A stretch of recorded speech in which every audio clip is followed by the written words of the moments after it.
Let's go.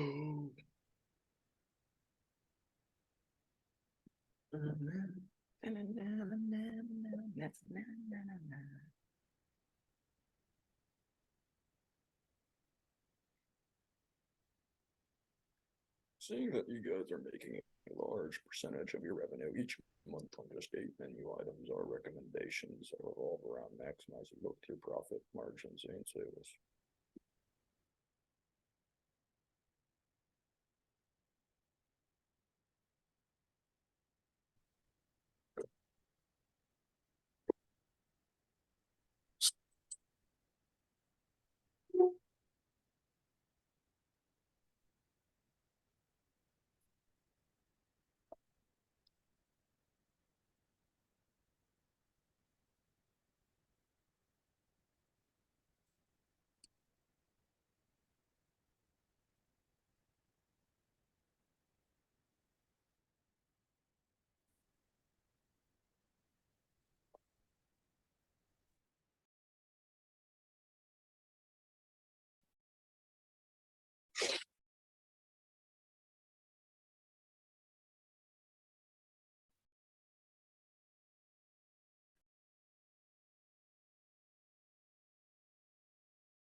Who's gonna share the presentation? I'm on my phone, so probably not me.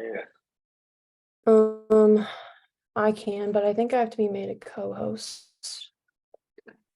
How do I do that? Hmm? How do I do that?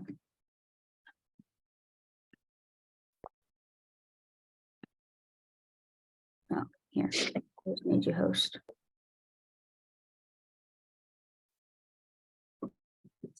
And then it's already recording too. So.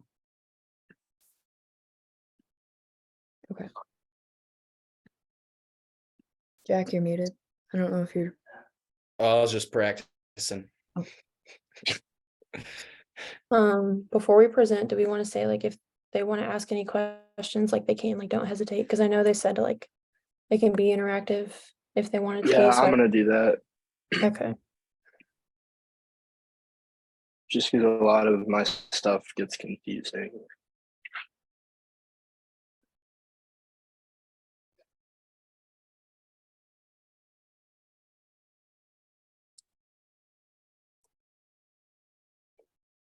This is nerve-wracking.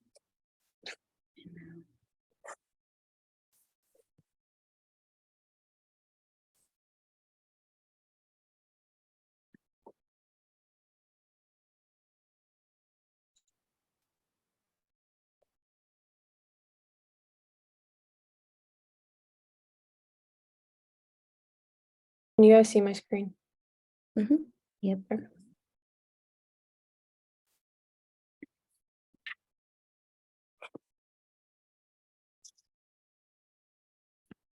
And we're introducing ourselves in the order of the names at the bottom, right? Yep. Okay. And at the end, are we like all gonna say at the same time goodbye or what? Thank you and ask about questions.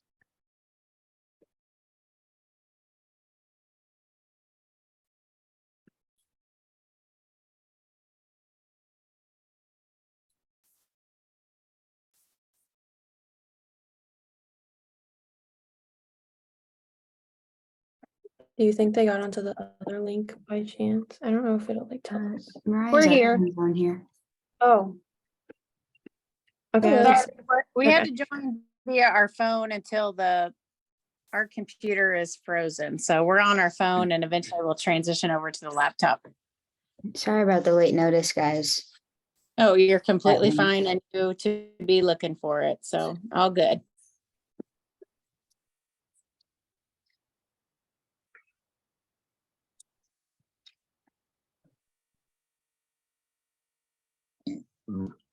Excuse me.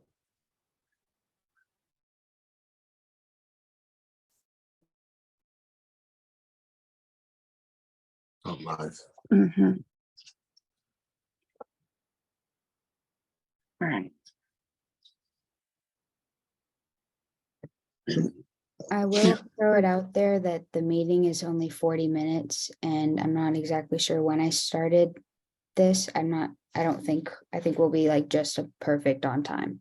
But in case we might have to hop on a new call. Just so you don't freak out. Okay.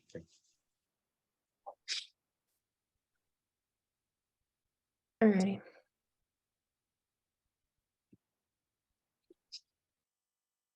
Are we ready to go ahead and get started or I I'm already. believe so. ready? Okay.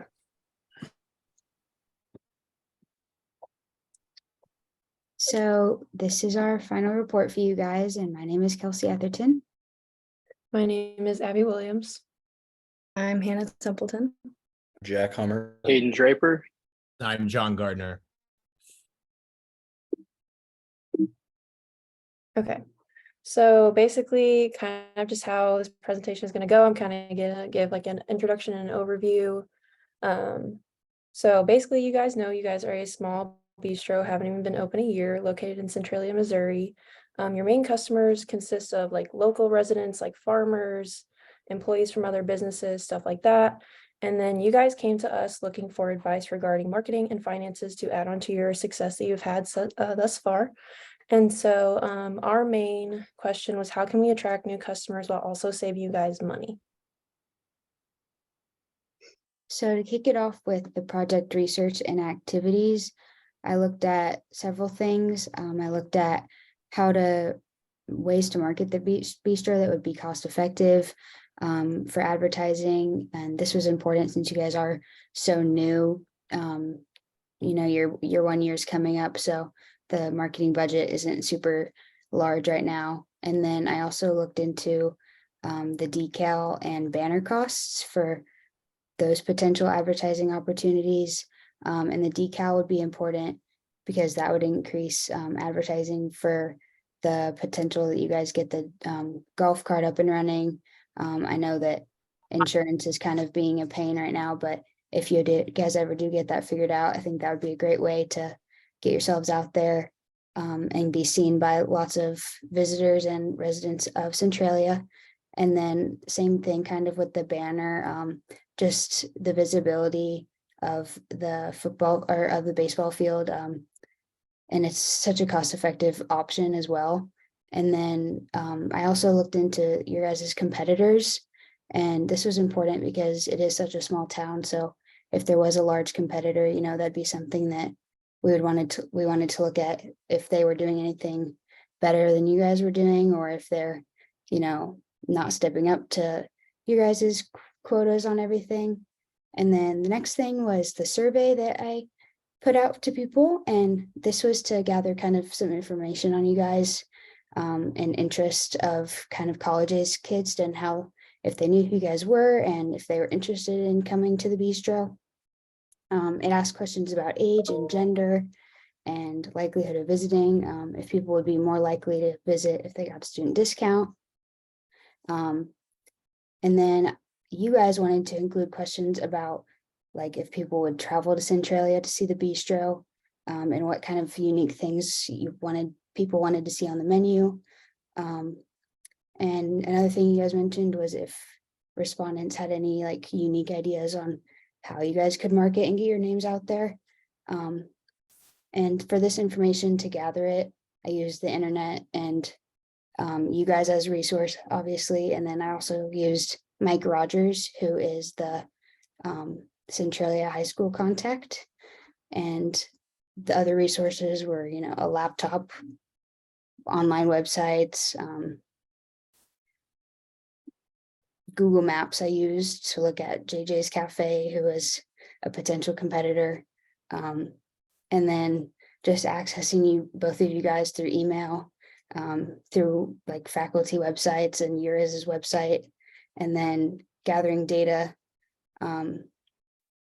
with like which kind of marketing and advertising you guys were comfortable with, and like given your budget, since you're such a small new business. I didn't want to start researching stuff that was going to be way too out of reach for you guys. So that's kind of where my research started. And yeah.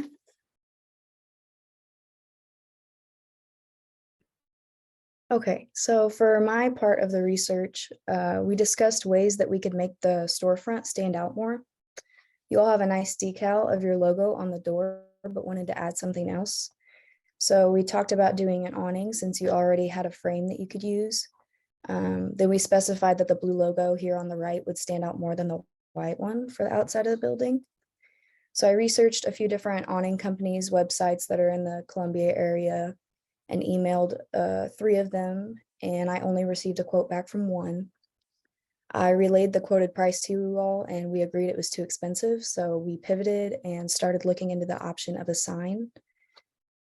You all lighted sign would work since you wouldn't have to get a permit from the city and your business hours are during the daylight. We also specified that we would keep the same dimensions for the sign as we would for the awning. So I started researching sign companies within the Columbia area and emailed a handful. I received quotes back from 3 different companies.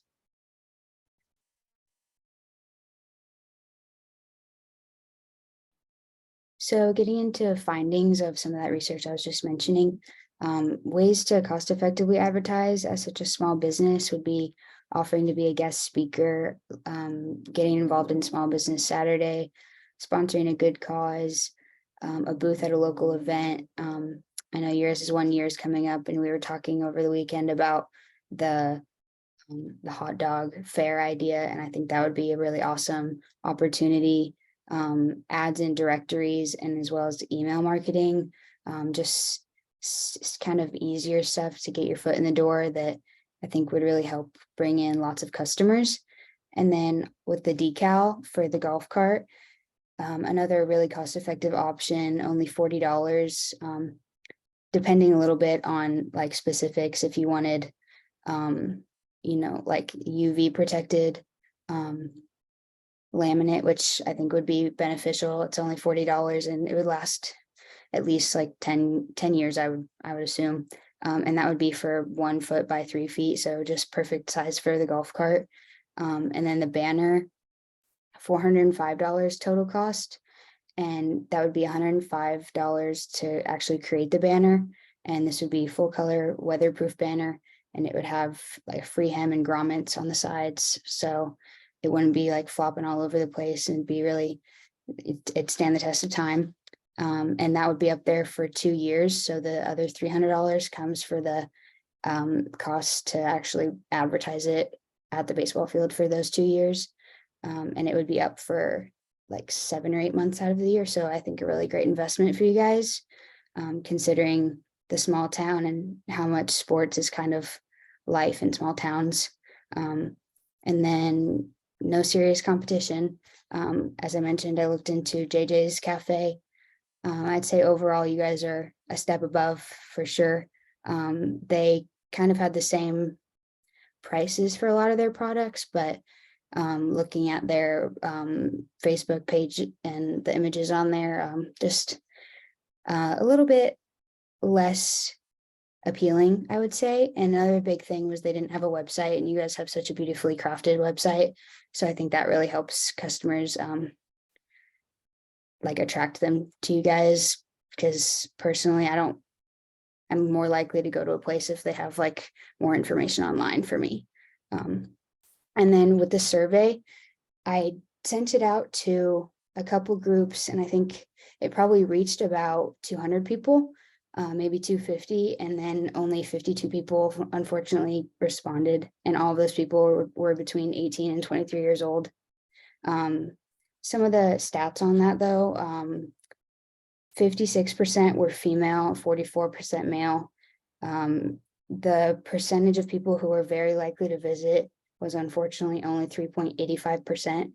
So I would love to get that number up for you guys. And I was super disappointed to see that, but I think we kind of knew going into it, if we were only going to get responses from 18 to 23-year-olds, that unfortunately, maybe they weren't willing to drive the 30 minutes. So I think next time, maybe try to get more closer recipients, closer people living to Centralia, and I think results would be way better for that specifically.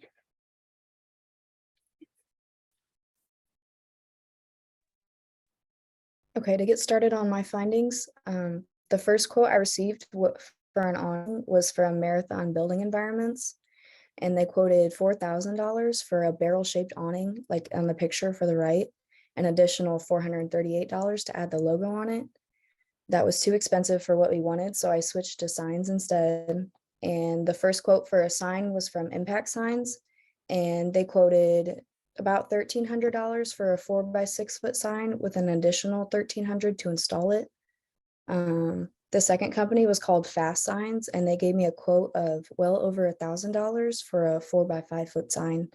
And the last company I talked to was Image 360, and they quoted $319 for a 4x5 foot sign made of aluminum composite. Wow. So while the girls were focusing their efforts on researching and identifying some marketing solutions to increase your guys' visibility, John, Jack, and I focused our efforts on analyzing your financial statements to see where we can increase your profits. So to start off with your February, we looked at your guys' February revenue statement, and off the bat, we noticed that you guys' top 10 best-selling menu items for that month accounted for 56% of your guys' monthly earning. Wow. Yeah, so that's highly significant for you guys as a bistro, because that just proves the fact that the small menu works, the limited items, they bring in a lot of revenue for you guys. And by focusing on the smaller number of high quality items, we think you guys can streamline by focusing efforts on just those items as opposed to the entire menu. It's a lot more worth the effort than trying to look at the big picture. So of the top 10 menu items, we were able to look at 8 of them in depth with the information we were given. So those are the 8 you see on the screen there.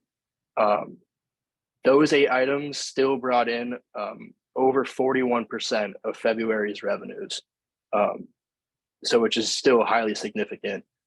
So looking at those deeper, we broke down using the ingredient costs that you guys had, factoring in that you guys do that order, you guys said roughly once or twice a week. I'll get to that in the next slide, but looking at your cost of goods sold, we broke down every single item into their respective per unit ingredient costs based on the ingredient orders and then the recipes that you guys gave us. So those numbers right there on the top graph, that blue represents the actual costs of the goods you're selling. And then the orange is your guys' recognized profits based on your current menu prices.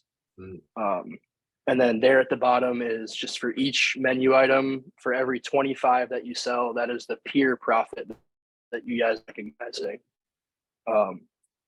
So we can jump to the next slide, and that's going to focus more on your guys' inputs. And feel free to stop me if I'm going too fast or need any clarification. Right. So we wanted to look at the inputs that make up those 8 menu items. And we found that it's only 25 ingredients that go into all of those items. And then cross-checking that with your guys' ingredient order, which it was in February, and we were relating it to, there was in January, the ingredient orders, and we were relating it to February's revenues. But we found that you guys spend roughly, this is a pretty rough estimate since those ingredients prices you guys are saying are always changing, but we spend roughly $4,000 a month on just those 25 ingredients that go into those 8 items. So to put that more simply, the 41% of your revenue from the top 8 items can be attributed to just $4,000 in your guys' monthly expenses, which is huge. So that's going to lead into what Hummer's going to talk about next. But essentially, breaking it down a little bit further, we found an average cost of goods sold for those 8 ingredients was about $2.58 multiplied by how many items of those 8 you sold In February, it was about 1,271. That's roughly cost of goods sold for those 8 items of $3,300. So subtracting that from the revenue that it brought in, which was roughly $8,600, those 8 menu items roughly are responsible for about $5,300 in just profit for the month of February. So that relates, there's a rough estimate, but that relates to a rough return on assets of 32%. So that picture of those items right there, those are the most used ingredients. Mm-hmm. Or Okay. is that a question? Is that a question or?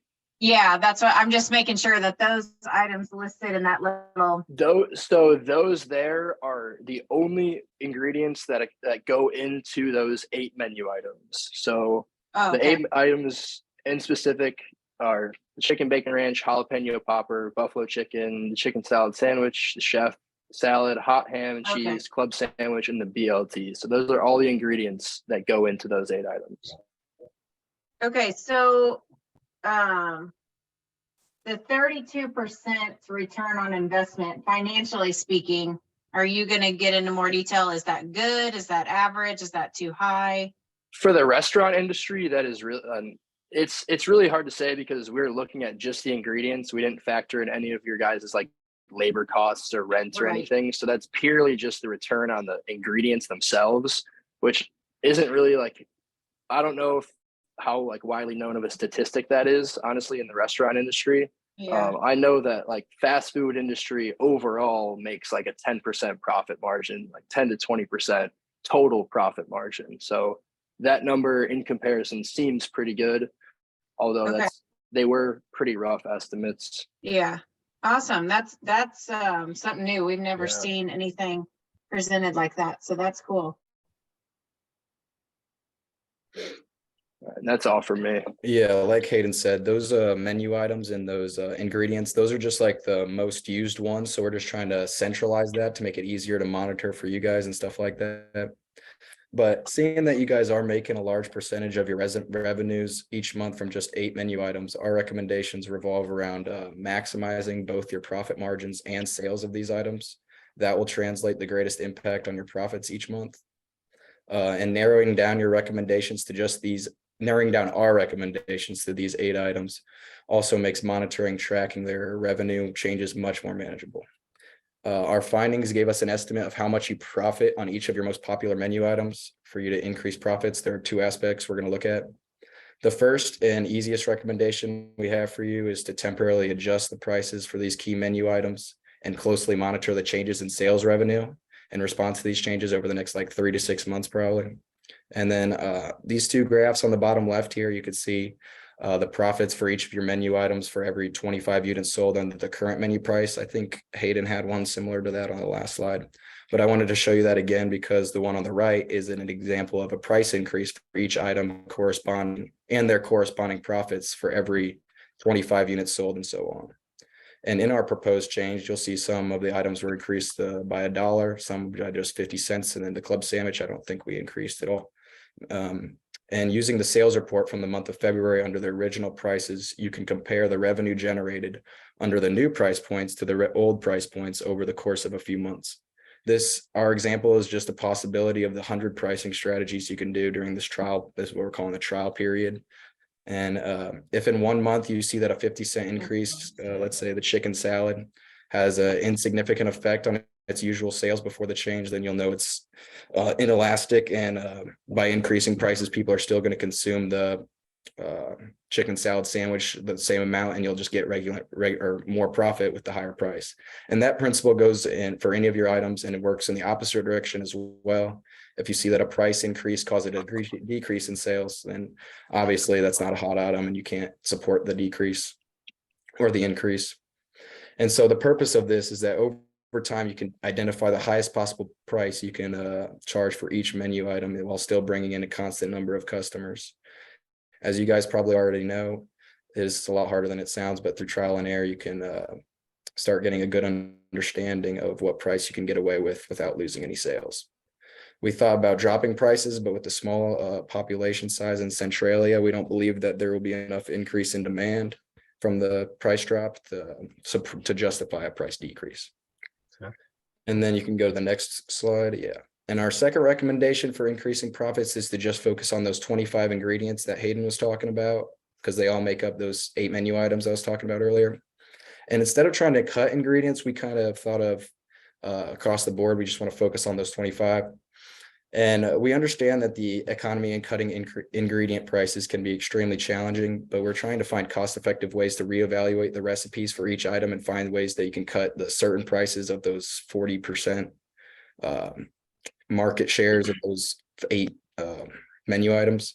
And by focusing on the specific set of ingredients rather than the entire kitchen, Bluebird can effectively search for cheaper alternatives or modify recipes to use less of the more expensive ingredients, which will allow the same output while using a lot fewer inputs.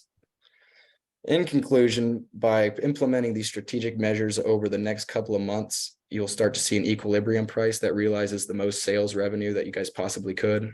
And by combining the optimal price level with an reduction of input costs, the ingredient prices, you guys should increase your profit margins, and thus increasing your return on investment even more.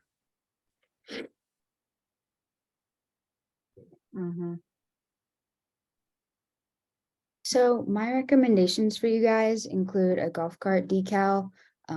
Once you get the insurance figured out, and hopefully you guys do, a banner, the vegetarian options, and monthly specials. So with the golf cart decal, this was an option along with the banner that I think you guys liked, just because of how cost effective it would be and how visual it would be to people around Centralia. The golf cart decal and the banner, I think just the reach that it would get makes it just a great recommendation overall. And again, like the low price for the amount of time that for the banner, $400 for 2 years, I think is a great return on investment, considering how many times people will see it and how long it is up for the year. And the same thing with the golf cart decal. If you guys can get the delivery started up, people seeing your logo around during the winter time, when they're normally only seeing it during the summertime, or when it's a nice day and they feel like coming out to the bistro, just will increase your guys' reach even more. And then some suggestions from the survey research were the vegetarian options and the monthly specials. So with the vegetarian options, there was a pretty decent amount of people who mentioned that they would like to see a little bit more vegetarian or vegan options. You currently only have 3 of them, and that is the veggie sandwich, the gourmet grilled cheese, and the Greek salad. So I think even if you like with the build your own salad, I think that's a great way to implement the more vegetarian or vegan. Maybe looking at vegan cheese options, or adding tofu to the menu, I think may be valuable. And then there were a few more survey responses that mentioned monthly specials. I think especially since the main reach of the survey was students, a student discount of like 10 or 15% would really bring people in. And I know we talked to you guys about this last Friday, how the drive really wasn't bad. I mean, it was a one-way street. So I think if we can convince people to come into town, giving them like a 10% discount, or 10% discount, or like a free dessert or something, that could help, especially around summertime for people staying around Columbia. Could be a potential option for you guys. But yeah, some recommendations. Okay, for my recommendations, I suggest that you use Image 360 to make a sign for your storefront. They were the only quote under $1,000, making them the most affordable option. They quoted $319, but only require half of that up front, and the rest is due once it's been completed. There's a picture of a sign that they've done on the right. That's the aluminum that it would be on. Their website has quality work that they've done for other businesses, and they have 4.6 stars on Google and a lot of good reviews. They're located in Columbia, which is convenient location-wise. And overall, I think having a bright blue sign outside of your store is gonna hopefully bring in more customers and draw some attention to the Bluebird. That's awesome. So I'm gonna go into our limitations for this project and our recommendations for fixing them. To start off, every project comes with certain limitations, and because this project takes place over a single semester, it's very hard to get the most out of all of our research. Since our main recommendation for you guys involves measuring changes in sales over an extended period of time, we face an obvious constraint in the fact that we cannot continue to work with you guys. This longer time length provides a very good opportunity for future groups to pick up where we left off. If you guys are able to keep an organized log of the number of sales for each item under the prospective prices, we think it'll be very beneficial for future groups to have that information from the start. Another challenge that we faced in our financial analysis was the assumptions we had to make for certain calculations. As a small local restaurant, you have vastly different financial documents than the examples that we go through in our corporate finance classes. So there was definitely a learning curve for us. And one of the biggest things that we had to assume was that the ingredients bought on each order were only used for the top 8 items, which allowed us to estimate what percentage of ingredients expenses translated to what percentage of menu sales. In reality, that just isn't the case. And these assumptions, while necessary for our purposes, have an impact on the accuracy of our calculations and should be considered when interpreting the results. An example of this problem was that for our calculations, we used the revenue information for February. However, only had the expense information for January. So we just had to compare the 2 different months. And considering this for the future, it could be beneficial for future groups to organize revenue and expense documents into their respective months, just to make relating expenses to revenues a little bit easier. Another limitation that we faced was the audience for our survey. As we targeted Mizzou students who live 30 minutes from the restaurant, they were not the exact target market for Bluebird Bistro. This limited the relevance of our survey questions, as college students generally have limited spending power and are less likely to travel for food unless there's a special event or experience involved. To fix this, we think that future groups should focus solely on Centralia residents and very nearby towns. We think an extremely beneficial thing future groups can do is to hear what your town has to say. People usually want their voices to be heard, so any way that future groups can get in touch with the residents and hear what they like and don't like and just really help you guys out even more. And you can go to the next slide. And then to move into our suggestions for future groups, we think one of the most important things you can have future groups work on is helping you guys determine what the long-term picture of Bluebird is going to look like. All of the work that we and probably past groups have done has been largely based on analyzing past performances and figuring out recommendations for growth right now. However, it could be time to start thinking about the bigger picture, and future groups could assist you guys in planning for and helping you guys figure out what that could all look like for the future. And some things this could look like would be reaching out to Centralia residents and asking questions such as, what do you picture Centralia like in X amount of years, or what changes do you want to see in a certain amount of years, can give you or can give them a real idea of what your community wants to see change and what they think could be better. Having a better understanding of the direction of Centralia is headed can give you time to prepare for changes and even take advantage as you grow. And then another suggestions that we have is that future groups could also look into the top 25 key ingredients used in your top 8 menu items. They can help you cut costs by researching cheaper alternatives to these ingredients, as well as look for cheaper suppliers. And then our final suggestion for the financials is if you guys decide to try the price changes we recommend, you can have future groups assist you in monitoring the changes in sales based on the changes in price. This would be very helpful for you guys, as it lets you guys focus on running the restaurant how you have been without having to add on the responsibility of monitoring these changes in sales. Having future groups focus their time solely on monitoring the demand changes based on price, they can eventually find the equilibrium of supply and demand that lets you maximize profits by selling the maximum quantity for the highest possible price.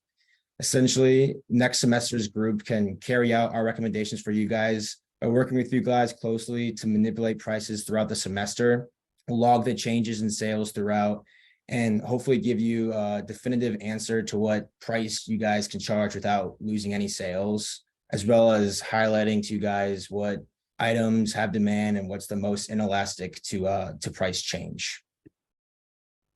Nice.